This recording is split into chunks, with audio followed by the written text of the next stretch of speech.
Assalamualaikum warahmatullahi wabarakatuh. Selamat siang semua teman-teman semuanya. Perkenalkan, kami dari kelompok 6 akan mempresentasikan materi dengan judul analisis CPU pada sistem komputer modern.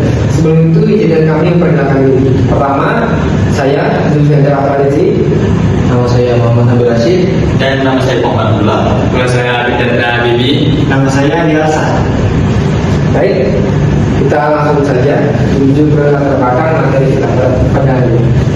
Nah, latar belakangnya adalah di era digital, komputer telah bertransformasi dari alat hitung sederhana menjadi pusat pemrosesan data yang krusial di berbagai sektor pendidikan, bisnis, hingga industri kreatif. Namun, banyak pengguna belum memahami cara kerja CPU secara mendalam.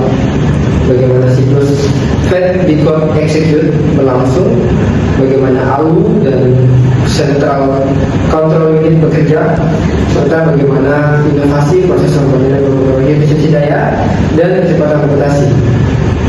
Dari latar belakang ini kita bisa tahu bahwa komputer merupakan alat yang dahulunya alat yang selalu berkembang dari zaman ke zaman, tetapi tantangannya adalah manusia ini belum tahu sepenuhnya cara kita untuk menggunakan komputer ini. Oke, selanjutnya kita masuk ke rumusan masalah dan tujuan. Pertama, rumusan masalah atau masalah yang kita bahas pada presentasi kita pada kali ini adalah apa sih itu dimaksud dengan CPU? Apa saja sih komponen utama arsitektur CPU? Bagaimana sih fungsi strategi CPU dalam proses data? Bagaimana mekanisme kerja kontrol unit dan siklus instruksinya? Dan apa yang dimaksud dengan data path pada instruksi sederhana? Adapun tujuan penulisan untuk menjelaskan definisi dan konsep dasar CPU, mengidentifikasi komponen vital CPU beserta perannya, menguraikan fungsi pemrosesan dan pengontrolan CPU, menganalisis jenis-jenis dan siklus kerja kontrol unit, dan terakhir memahami jalur eksekusi interupsi melalui konsep data path. Oke, masuk ke apa itu CPU? CPU adalah komponen fungsi utama dalam komputer, sebuah kumpulan sirkuit elektronik komputer yang bertugas mengedukasi sistem operasi dan bagian aplikasi. CPU sering dianalogikan sebagai otak komputer karena struktur industri program, proses data, operasional, aritmatika, sehingga kondisi di antara komponen diatur dan dieksekusi oleh komponen ini. Tiga komponen CPU. Yang pertama kontrol unit atau CU.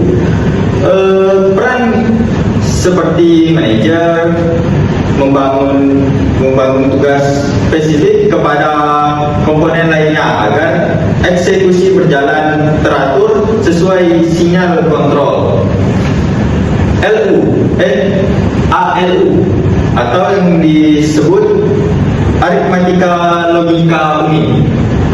Oke, memanggil seluruh operasi aritmatika, tambah, kurang, kali, dan bagi.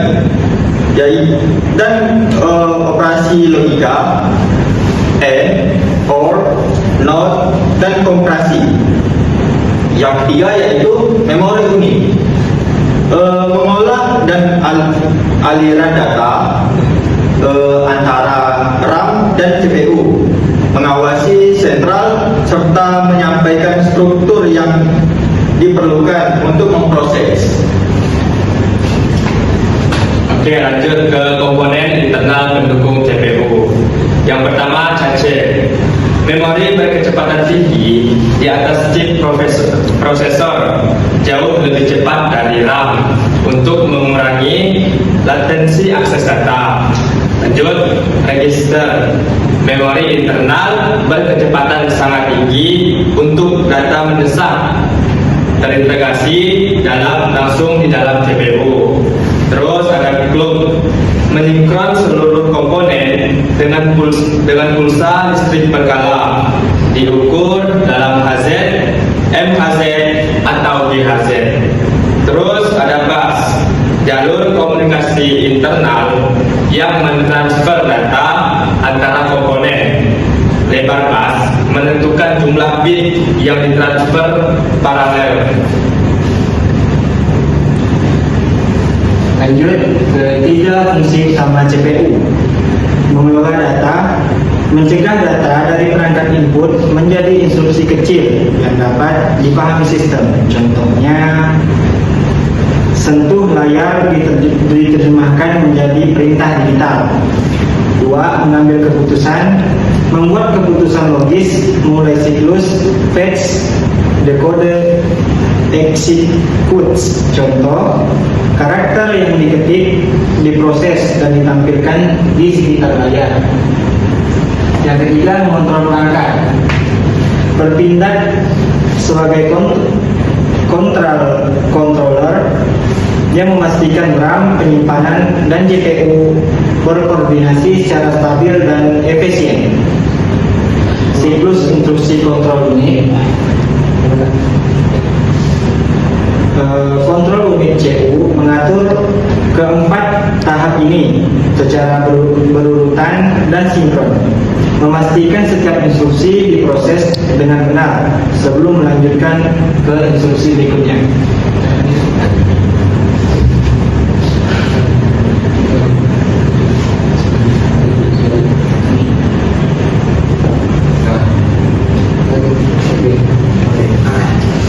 Siklus instruksi kontrol unit.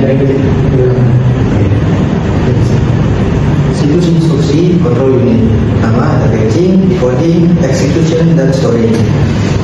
Kontrol unit atau CPU mengatur keempat tahap ini secara berurutan dan sinkron.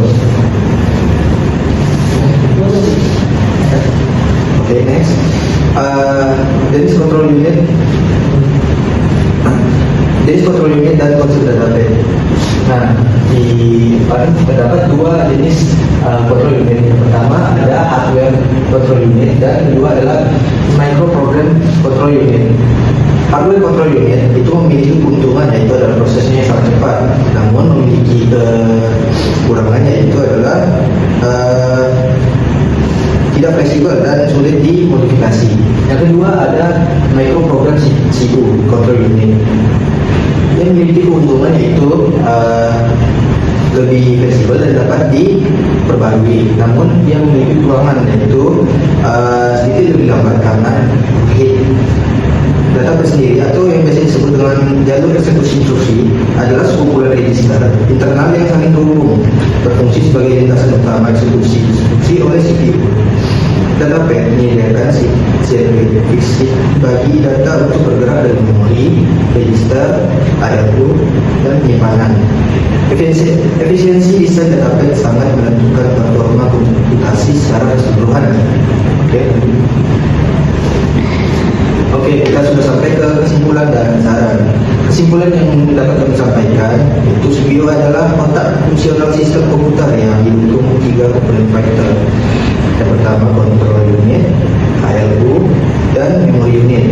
Melalui siklus fetch, decode, execute, storing, dan jalur data pad, CPU mengelola data dan mengontrol perangkat keras secara efisien. Saran, pemahaman dalam mengenai arsitektur internal CPU, termasuk perbedaan kontrol unit dan struktur data pad, perlu terus dikembangkan. Inovasi efisiensi clock speed dan optimasi ukuran cache menjadi poin krusial untuk mengembangkan kebutuhan software yang kian kompleks.